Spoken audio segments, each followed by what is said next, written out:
नमस्कार। The deep dive में आपका स्वागत है। यहाँ हम आपके लिए जानकारी के ढेर को खंगालते हैं और मतलब की बातें निकालते हैं। आज हम बात कर रहे हैं एयर इंडिया फ्लाइट AI-171 की दुखद दुर्घटना पर, और उससे भी ज्यादा उसकी जांच में पारदर्शिता के अहम सवाल पर।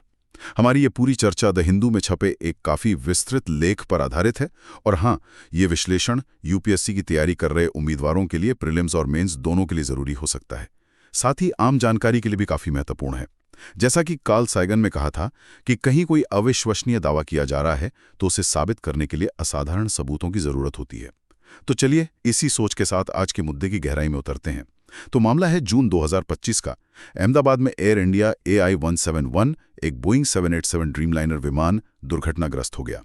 आज हम इसी से जुड़े तथ्यों, जांच की जो मौजूदा स्थिति है और खासकर जो पारदर्शिता की कमी की बातें उठ रही हैं उन पर गौर करेंगे। हाँ, तो हम समझना चाहते हैं कि दुर्घटना के पहलू क्या थे, जांच में देरी क्यों हो रही है, इससे जो अफवाहें फैल रही हैं उनका आधार क्या है, और भारतीय एविएशन सुरक्षा और साख पर इसका क्या असर पड़ रहा है।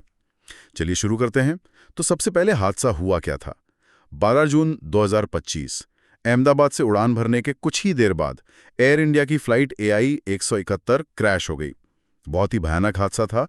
विमान में 241 लोग थे, उनमें से सिर्फ एक यात्री बच पाया और जमीन पर भी 19 लोगों की जान चली गई। और ये बोइंग 787 ड्रीमलाइनर की पहली घातक दुर्घटना थी। ये बात इसे और ज्यादा ध्यान खींचने वाला बनाती है। हाँ बिल्कुल।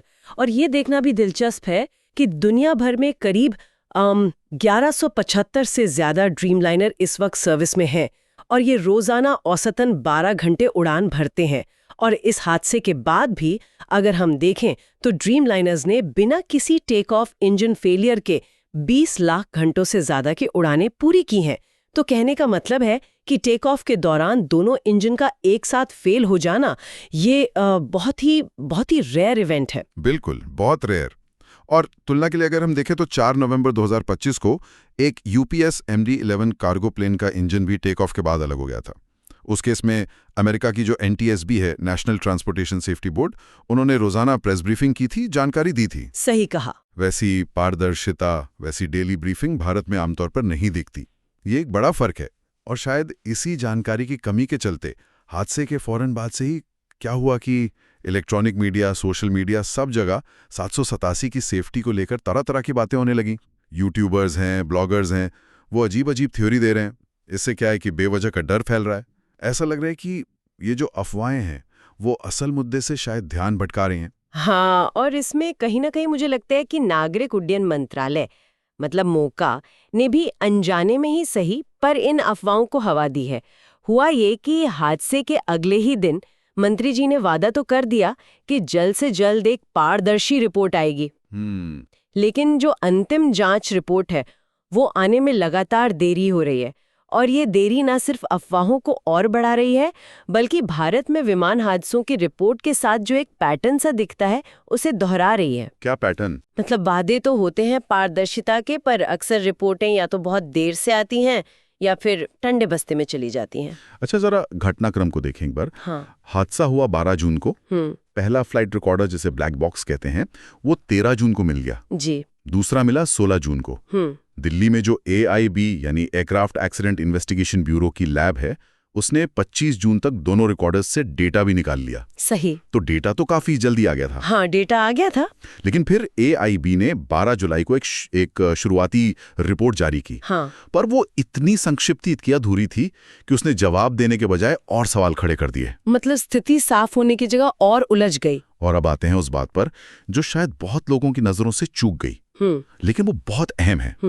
गृह मंत्रालय MHA ने एक आदेश जारी किया। हाँ, ये बहुत अजीब था। आदेश ये था कि इंटेलिजेंस एजेंसियों से मिली खतरे की आशंका के आधार पर AAIB के जो मुखिया हैं उन्हें 24 घंटे X कैटेगरी की कमांडो सुरक्षा दी जाए। कमांडो सुरक्षा एक एक्सीडेंट इन्वेस्टिगेटर को? हाँ। ये वाकई में असाधारण बात है।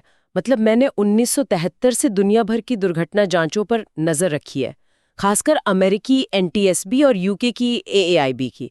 कभी नहीं सुना कि किसी हवाई दुर्घटना जांचकर्ता को कमांडो सुरक्षा की जरूरत पड़ी हो। और इसका टाइमिंग देखिए। ये आदेश कब से लागू हुआ? 16 जून से। 16 जून। हाँ। यानी पहला फ्लाइट रिकॉर्डर मिलने के ठीक 3 दिन बाद। एग्जैक्टली। तो ऐसा लगता है कि MHA और मौका को शायद 16 जून तक ही कुछ ऐसी बातें पता चल गई थीं जो आम लोगों के साथ साझा नहीं करना चाहते थे। ये सीधा इशारा करता है कि शायद मामला सिर्फ तकनीकी खराबी का नहीं था, कुछ और भी था। बिल्कुल, ये बहुत गंभीर सवाल खड़े करता है। हाँ, और ये जो अजीब थ्योरीज और अफवाहें चल रही हैं ना, इनसे बचा जा सकता था अगर मौका ने थोड़ी पारदर्शिता दिखाई होती। बस करना इतना था कि AI-171 का जो कॉकपिट वॉइस रिकॉर्डर है, CVR, उसकी उस हिस्से की रिकॉर्डिंग जारी कर देते जब प्लेन ने टेक ऑफ के लिए दौड़ना शुरू किया और जब तक वो क्रैश हुआ। ये मुश्किल से कुल 1 मिनट 40 सेकंड की बातचीत होगी। हाँ, बस उतना ही। और मजे की बात देखिए, जो शुरुआती रिपोर्ट आई उसमें पायलटों की बातचीत का एक अधूरा सा रहस्यमयी सा टुकड़ा डाल दिया गया। क्या था वो? तुमने ऐसा क्यों किया?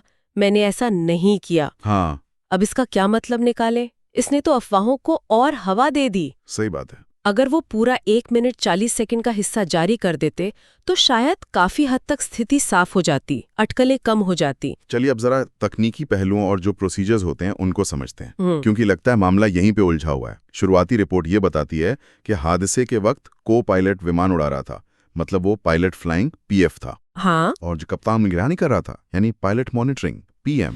एयर इंडिया की जो प्रक्रिया है वो कहती है कि टेक ऑफ के दौरान V1 स्पीड तक, V1 मतलब वो स्पीड जिसके बाद टेक ऑफ रोकना मुश्किल या खतरनाक हो जाता है, उस स्पीड तक थ्रस्ट लीवर्स यानी इंजन पावर के जो कंट्रोल होते हैं वो कप्तान के हाथ में होते हैं। सही। V1 की कॉल आते ही कप्तान हाथ हटा लेता है। हाँ, तो CVR पर कुछ तयशुदा बातें, कुछ कॉल आउट सुनाई देने चाहिए थे। जैसे रिपोर्ट के मुताबिक 155 नॉट की स्पीड पर, जो कि 08:08:35 बजे आई, रोटेट की कॉल आनी चाहिए थी, मतलब विमान को ऊपर उठाने का सिग्नल। रिपोर्ट कहती है कि विमान 08:08:39 पर हवा में उठा, तो फौरन बाद पॉजिटिव रेट की कॉल आनी चाहिए थी। पॉजिटिव रेट मतलब कि हाँ, विमान सही तरीके से ऊपर उठ रहा है। ये कॉल कप्तान को करनी थी क्योंकि वो पायलट मॉनिटरिंग था। लेकिन रिपोर्ट ये भी बताती है कि ठीक इसके बाद अगले 2 सेकंड के अंदर ही एक के बाद एक दोनों इंजन के जो फ्यूल कंट्रोल स्विच थे, हाँ, वो कट ऑफ पोजीशन में चले गए, जिससे इंजन को फ्यूल मिलना बंद हो गया। दोनों इंजन को एक साथ? हाँ, 2 सेकंड के अंतराल पर, पहले एक फिर दूसरा। अच्छा, यहीं पर एक बहुत बुनियादी सवाल उठता है। उड़ान का एक अहम नियम है, एक सिद्धांत है कि किसी भी बड़ी इमरजेंसी में, खासकर टेक ऑफ के फौरन बाद अगर कुछ होता है तो कप्तान को तुरंत कंट्रोल अपने हाथ में लेना चाहिए। बिल्कुल, फौरन। उसे कहना चाहिए मेरे कंट्रोल्स, और को पायलट को जवाब देना चाहिए आपके कंट्रोल्स। हाँ। इसके बाद को पायलट सिर्फ मदद करता है, फैसले कप्तान लेते हैं। तो सवाल ये है कि AI-171 में 8/8/2004 पर जब दोनों इंजन लगभग बंद हो गए तो क्या कप्तान ने फौरन मेरे कंट्रोल कहा? क्या ये आवाज CVR में रिकॉर्ड हुई है? ये बहुत ही महत्वपूर्ण सवाल है। और देखिए, AAIB की जो जांच टीम है उसमें बोइंग 77 के एक अनुभवी परीक्षक पायलट भी शामिल हैं, एग्जामिनर पायलट। अगर ये जरूरी कॉल आउट्स और ये प्रक्रिया सही से हुई होती तो वो इसे जरूर पहचानते। अगर ये कॉल्स नहीं हुई तो ये सीधा सीधा कॉकपिट के अंदर किसी गंभीर प्रक्रियात्मक गड़बड़ी की तरफ इशारा करता है, प्रोसीजरल लैप्स। अगर ये प्रक्रियाएं सही से हुई होती तब शायद हम सोशल मीडिया पर चल रही वो इलेक्ट्रिकल फॉल्ट या सॉफ्टवेयर ग्लिच वाली थ्योरीज पर विचार कर सकते थे। हाँ, और सोशल मीडिया पर तो इन्हीं थ्योरीज का जोर है कि कोई इलेक्ट्रिकल प्रॉब्लम हुई होगी या सॉफ्टवेयर में गड़बड़ हो गई होगी। लेकिन ये समझना जरूरी है कि 787 के जो फ्यूल कंट्रोल स्विच हैं वो कोई साधारण बटन नहीं है। नहीं, बिल्कुल नहीं। कि सॉफ्टवेयर की गड़बड़ी से या बिजली जाने से अपने आप बंद हो जाएं। ये स्प्रिंग लोडेड स्विच होते हैं। हाँ, उन्हें बाकायदा उठाना पड़ता है। उन्हें बंद करने के लिए पहले ऊपर उठाना पड़ता है, फिर पीछे खींचकर कट ऑफ वाले खांचे में डालना पड़ता है। बिल्कुल, जैसे बच्चों की दवा की शीशी पर वो सेफ्टी कैप होता है ना, दबाओ और घुमाओ, वैसे यहाँ उठाओ और खींचो वाला सिस्टम है। हाँ। ये अपने आप नहीं हो सकता। अच्छा। और जो डिजिटल फ्लाइट डेटा रिकॉर्डर है, DFDR, जो विमान के हर सिस्टम का डेटा रिकॉर्ड करता है। हाँ। और CVR का जो एम्बियंट माइक होता है, जो कॉकपिट की हर छोटी बड़ी आवाज रिकॉर्ड करता है, ये दोनों ही इन स्विच की हरकत को और अगर उन्हें हिलाया गया तो उससे जुड़ी आवाजों को साफ साफ रिकॉर्ड करते हैं। तो जांच टीम को ये पता चल गया होगा कि स्विच कैसे बंद हुए, फिजिकली बंद किए गए या कोई और वजह थी। और DFDR से ये भी पता चल जाता होगा कि कंट्रोल किसके हाथ में था। हाँ बिल्कुल, DFDR कंट्रोल कॉलम के हर मूवमेंट को दर्ज करता है। उससे पता चल जाता है कि कौन विमान उड़ा रहा था। एक और बहुत जरूरी बात, अगर मान लीजिए विमान की मेन पावर फेल हो जाती है और वो सिर्फ बैटरी और RAT पर चल रहा है। RAT मतलब? रैम एयर टर्बाइन, हवा के जोर से चलने वाली एक छोटी इमरजेंसी टर्बाइन होती है। अच्छा। तो ऐसी हालत में सिर्फ सबसे ज़रूरी सिस्टम काम करते हैं। जैसे कप्तान का जो मेन डिस्प्ले है वो चलता रहेगा, लेकिन को पायलट का डिस्प्ले खाली हो जाता है, ब्लैंक। ओह अच्छा। हाँ, तो ये एक और बड़ा कारण है कि ऐसी किसी भी स्थिति में कप्तान को तुरंत कंट्रोल लेना चाहिए, क्योंकि को पायलट के पास तो कोई जानकारी ही नहीं बचती स्क्रीन पर। तो क्या ये मुमकिन है कि CVR पर कप्तान के कंट्रोल लेने का जो कॉल आउट है, मेरे कंट्रोल, उसका कोई संकेत ना मिलना ही वो खतरे की आशंका थी, जिसका जिक्र MHA की इंटेलिजेंस रिपोर्ट में था और जिसके आधार पर AAIB चीफ को सुरक्षा दी गई? ये सवाल, ये पूरी जांच की दिशा और जो पारदर्शिता की कमी है उस पर बहुत गंभीर निशान खड़े करता है। बिल्कुल। और यहीं पर वो शासन में पारदर्शिता यानी ट्रांसपेरेंसी इन गवर्नेंस का मुद्दा आता है, जो UPSC के लिहाज से बहुत अहम है। हाँ बिल्कुल। और अगर हम इसे थोड़ा बड़े परिप्रेक्ष्य में देखें तो सच कहूं तो तथ्य सामने लाने और एक पारदर्शी रिपोर्ट जारी करने में 100 दिन से ज्यादा का वक्त नहीं लगना चाहिए था। ये जो देरी हो रही है, इससे भारतीय एविएशन की जो साख है, जो पहले से ही कई बार सवालों के घेरे में रही है, उसे और नुकसान पहुंच रहा है। सही बात है। अगर रिपोर्ट में लीपापोती होती है या वो देर से आती है, अधूरी आती है, तो ये धारणा और पक्की होगी कि यहाँ चीजें ठीक से नहीं होती। और ये भी याद रखना चाहिए कि अमेरिका की NTSB, UK की AAIB और खुद विमान बनाने वाली कंपनी बोइंग, इन सबको DFDR और CVR का पूरा डेटा पता है। अच्छा। हाँ, अमेरिकी FAA और दूसरे देशों के जो रेगुलेटर हैं, उन्होंने 787 को उड़ने की इजाजत दी हुई है। मतलब उन्हें शायद पता है कि ये कोई डिजाइन या मैन्युफैक्चरिंग का फॉल्ट नहीं था। तो इसका मतलब ये है कि मोका को फौरन बिना और देरी किए जांच रिपोर्ट जारी करनी चाहिए, ताकि ये साफ हो सके कि हादसा वाकई इलेक्ट्रिकल सॉफ्टवेयर प्रॉब्लम से हुआ था, जैसा कि अफवाहें हैं, या फिर कोई और वजह थी। हाँ बिल्कुल। जितनी ज्यादा देरी होगी उतना ही पायलटों पर मानसिक दबाव बढ़ेगा।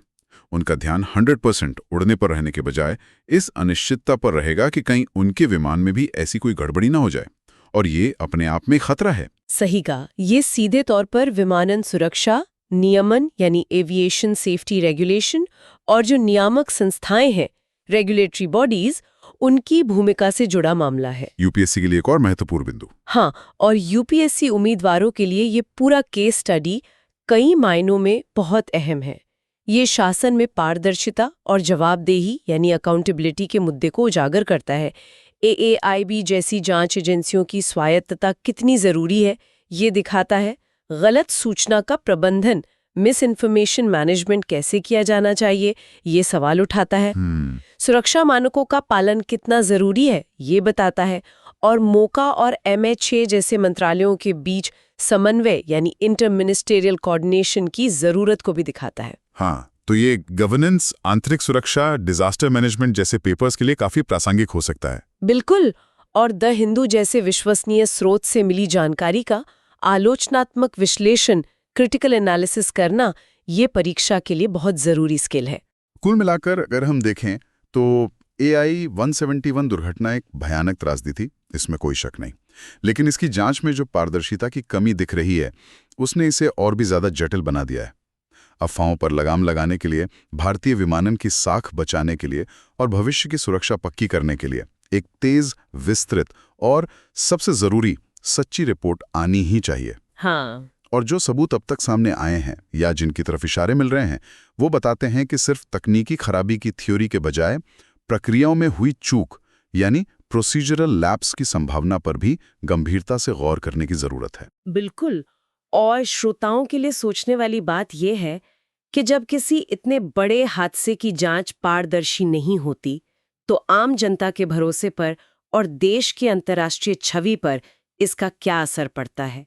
क्या ये हो सकता है कि ऐसी अहम जांचों में बाहरी दबाव या शायद हितों का टकराव, कॉन्फ्लिक्ट ऑफ इंटरेस्ट, एक बड़ी समस्या हो जिस पर ज्यादा ध्यान देने की जरूरत है, जांच और नियामक संस्थाओं की स्वतंत्रता और उनकी जवाबदेही आखिर कितनी मायने रखती है, ये सवाल जरूर सोचने चाहिए। उम्मीद है कि ये विश्लेषण आप सबके लिए जानकारी भरा रहा होगा। अगर आपको ये चर्चा पसंद आई तो इसे लाइक करें, हमारे चैनल को सब्सक्राइब करें, और अगर आपके मन में कोई सवाल है, कोई विचार है, खासकर यूपीएससी की तैयारी कर रहे दोस्त, तो नीचे कमेंट सेक्शन में जरूर साझा करें। हम फिर मिलेंगे एक और मुद्दे की गहराई में उतरने के लिए। तब तक सोचते रहिए गहराई तक।